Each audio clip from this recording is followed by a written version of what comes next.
तो भाई हमारे अनिल भैया हमारे संग मौजूद हैं जो फिलीपींस से आए हैं। एमबीबीएस इस समय उनका चल रहा है। तो ये बताओ, अब फिलहाल हम भारत में आके कैसे लग रहे हो, ये बताओ पहले तो गाँव में आके कैसे लग रहा है। भारत में लौट के हाँ भारत जैसा ही लग रहा है, जैसे बचपन से इस मिट्टी में खेलता हुआ आया हूँ। जी। आज जब भारत वापस लौट के आया हूँ तो ऐसा लग रहा है कि मैं अपने वतन वापस आ गया हूँ। अच्छा जी। आप सभी के बीच में हूँ। मेरी सिस्टर ने, मेरे बिल्कुल, फादर, बिल्कुल। मेरे सब चाचा बैठे हैं यहाँ पे। सब ने मेरा इतना बड़ा सम्मान प्रोग्राम करो। करो, सम्मान जी। करो। मैं वाको दिल से रेडी हूँ आप सबन को, और एक बार फिर से हाथ जोड़ के सबन को नमस्कार। बिल्कुल।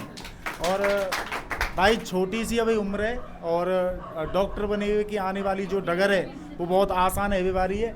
और कहीं ना कहीं इस उम्र में जब कोई युवा होता है दोस्तों, तो उम्मीद ये करी जावे कि आने वाला जो फ्यूचर है वो और ब्राइट हो। छोटा सा काम पड़े बुंडियान, लेकिन नाम बहुत बड़ो है गयो। आप लोगों के परिवार में से जहाँ आपकी बहनें भी असिस्टेंट प्रोफेसर लेकर के, और हमारे भाई साहब तो बिजली विभाग के, विद्युत विभाग के बहुत अच्छे पे, उनकी शादी में जावे हमें मौका मिले।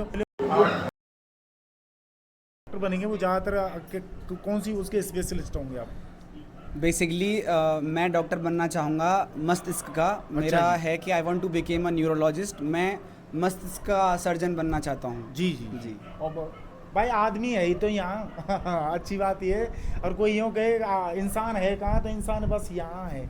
उसके अलावा कोई अगर ये डैमेज होता है तो ये मान लो इंसान पूरा दुनियादारी से ही फिनिश है। तो यहाँ अगर कोई व्यक्ति काम कर रहा है वो भी इसके द्वारा कर रहा है, इससे बेहतर क्या है। तो भाई साहब का बहुत बड़ा मोटिव है, टारगेट है कि आने वाले समय में माइंड के स्पेशलिस्ट बने। आपका बहुत बहुत शुभकामनाएं। ईश्वर आपको आपके मुकाम तक जरूर पहुंचाएं। जय गिरिराज जी की राम राम नमस्कार सबका। जय भारत माता की। जी जी जी। ये तीन ही बच्चे बाबा कड़राज सिंह में सबसे सर्वप्रथम इस गांव से निकल के गए थे जी। तो एक दिन जब मैं ड्यूटी से लौट रहा था तो कह रहा था कि पापा मेरा रेंजर धुलवा दो। घर वाले ट्रैक्टर धुलवा रहे थे मेरे बेटा, तो उसने बंद कर दिया, नहीं पापा धुलवाओ उसको। तो मैंने उसने चिम्मन जो है हमारे जो है प्रेशर वाला, उसने वो जो हैंडल मारा है उसमें ट्रैक्टर में, वो उसमें इंजन में, तो वो चालू हो गया। तो मैंने वो जो उसको प्रेशर को पकड़ लिया।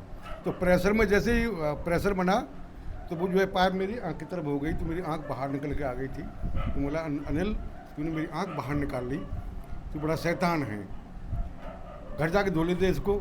लेकिन फिर मैंने दबा के रखा, ठीक है जो हुआ घटना, लेकिन ये हमेशा से जिद्दी टाइप का रहा जी। और मैं इसकी जिद्द को मतलब जो है जिद्द पर भी नाज भी है मुझे आज, कि जिसने इंसानों में जैसे चाह की चाह लग जाती है और चाह की चाह रह जाती है। आज पी चाह कल पी चाह, लेकिन ये कैसी बनाई चाह, चाह के बगैर संसार नहीं चल रहा आज। अरे वाह वाह मेरी चाह। क्या तो बात। चाह से ही इंसान आसमान में जाएगा, गगन तक घूम के फिर भी इस जमीन पर आएगा। जमीन और आसमान की दूरी अगर नाप लेगा तो इंसान अपने जीवन को भांप लेगा। इंसान का जीवन कोई नहीं है डगमग, इंसान का जीवन नहीं है कोई फूल डोल। इसको मानो कि जैसे बाबा के हाथ में लग रहा हो जैसे टूमा और डोल। क्या बात है। बाबा के हाथ में लग रहा हो टूमा और डोल, और इसको ना जानो कोई फूल डोल। ये जीवन है बड़ा ही अनमोल, इसको खिला दो फूलों की तरह, आसमां को जगा दो और गांव वालों को बता दो कि मेरे हाथों में पड़ गई हैं ठीक अनेकों। जब मैं गया था इसको श्री जी लेकर, उन्होंने दिखाई मुझे कॉपियाँ। मैं बोला कि बच्चे को कैसे आकलन करूं कि क्या लिखा क्या नहीं लिखा। इसकी थी जिद में जाऊंगा अमरनाथ, पढ़ूंगा मथुरा में, गांव का स्कूल, लैंग्वेज बिगड़ जाएगी। मैंने कहा बड़ा भाई यहाँ रहता है, भाई तू वहाँ पढ़ेगा।